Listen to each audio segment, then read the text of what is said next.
Good evening. Welcome to Washington. I'm Brett Baer. President Trump's first major economic summit is about a lot more than economics tonight. The president shook the Germans up by calling them very bad, and aides clarified that that was about trade. He's doing everything in his power to win over the British, reeling from Monday's terror attack and the subsequent leaking of intelligence by the U.S. And the question of U.S. sanctions on Russia required some clarifying today, too. What is not clear is where the White House is heading on climate change policy and the Paris Accords. Chief White House correspondent John Roberts starts us off tonight from the G7. Good evening, John.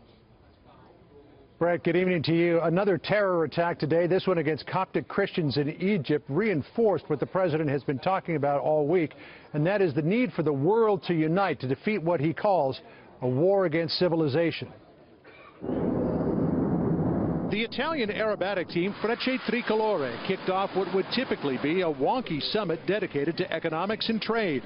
But the G7 took on an uncharacteristically emotional tone today as the 7 leaders signed a joint communique to fight terror and violent extremism. After what happened a few days ago in Manchester, this is also a message of friendship and community with UK. British Prime Minister Theresa May thanked her colleagues for their support in the face of Monday's horrific act. I think it is important that as leaders we have shown our fierce determination to ensure that we use every tool available to us to fight against terrorism and protect our people. The U.S. and UK appeared to put behind them a brief fight over intelligence sharing.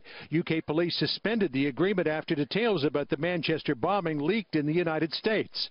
President Trump and the Prime Minister spoke about it at the NATO summit last night, while Secretary of State Rex Tillerson delivered a personal mea culpa to Britain's Foreign Secretary Boris Johnson. We take full responsibility for that, and we obviously regret that that happened. As the G7 got underway in Sicily, more fallout from yesterday's meetings in Brussels, where the president criticized NATO members who weren't pulling their weight and appeared to push aside the Prime Minister of Montenegro.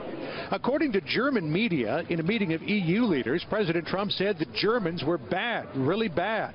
This morning, his chief economic advisor, Gary Cohn, moved to clean up the incident, insisting the president was talking about German trade practices, not Germany itself. And later today said, well, the whole thing never happened. The White House also moved today to clarify a statement about Russia sanctions. Yesterday, Gary Cohn said President Trump was, quote, looking at the future of sanctions against Russia. Today, in an off-camera briefing, Cohen shot down speculation that the president may be thinking of dialing back on Russia sanctions. We're not lowering our sanctions on Russia. If anything, we would probably look to get tougher on Russia. So the president wants to continue to keep the sanctions in place. But Cohen did say that the president's thinking on climate change was, quote, evolving.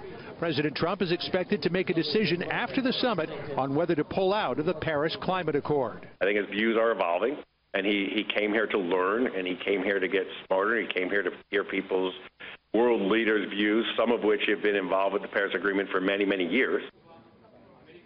There's no indication which way the president is going to go on the Paris Agreement right now. He told the leaders here at the G7 that he really does care about the environment, but he's also concerned that adhering to the strict protocols of the Paris Agreement may allow other countries like China and India to get ahead of the United States on issues like manufacturing and job creation.